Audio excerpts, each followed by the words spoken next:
First things first, there's going to be 4 haunted house attractions. That's 4 separate houses, all with unique and original theming, put together by yours truly. First things first, there's going to be 4 haunted house attractions. 4 haunted house attractions. 4 haunted house attractions.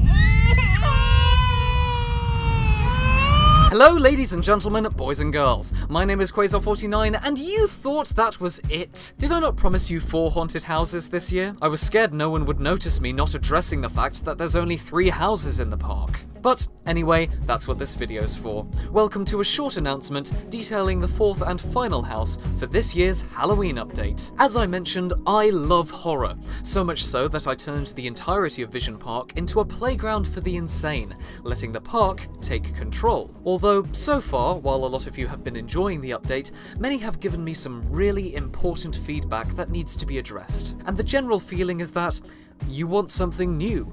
Maybe something a bit more limited so it's not all there at once, which I've taken into consideration for this 4th and final house. But before we can get onto any of that, let's talk development. September 27th, testing begins on the game for the Halloween update and it's running fine. But as soon as my tester goes into Planet X, things start to slow down. That's because I've got 4 haunted houses, 2 live experiences, 6 remaining rides after taking out the Dodgems, Cycle, House of Illusion and Waltzer, and several more attractions all in one game. Development. It's painful. My original plan for the last haunted house would be something themed to the asylum, or make the final hour live experience a combination of both a haunted house and an experience. But as I knew that Planet X was also going to be in the game, it kind of got to the point where I had to scale back a bit. You see, generally, the more parts that are in a game, the worse it will run on certain devices. So to make 10 pages of explanation and a few hours of pain juggling things around shorter, let's just say Vision Park had a lot of stuff going on, and I couldn't fit everything in. Sadly. So now we come back to present day, and I have a better idea. Instead of simply releasing a house and letting you go through it, why not take it a few steps further? I thought, hey, the horror rides and attractions all deal with an aspect of horror. The final hour deals with people's fear of ghosts, spooky ambience, and abandonment. Oh god. Mr. Smiley and Amusement are themed to the fear of losing control over yourself and your choices. Saw deals with the fear of being kidnapped and waking up in a strange place. And the Asylum... well, the Asylum just kind of fills in all the gaps that remain. But through all of this, all of the aspects of horror that I've covered in the rides, one thing has always been missing. The fear of making the wrong choice, or being in full control of your own fate. And there are very few ways you can effectively do this.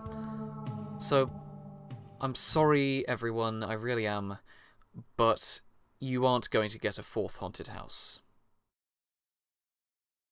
You're getting an alternate universe! No, not that insanity. On selected nights in the following weeks, and of course on Halloween, you guys are getting a whole new look at Vision Park. A look from the view of someone exploring the park 10 years after it shut down. What I'm releasing this Halloween is going to completely change the game on certain nights. You'll be able to explore Vision Park abandoned, in the dark, in the cold, and not alone. You'll be battling against others in a free-for-all, and won't be able to see more than 5 feet ahead of you without a light. Vision Park is going to transform into a place where dangers are around every corner, scare actors are bloodthirsty, and rules never existed. Welcome to Fear Remastered.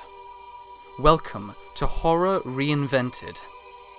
Welcome everyone to Exile.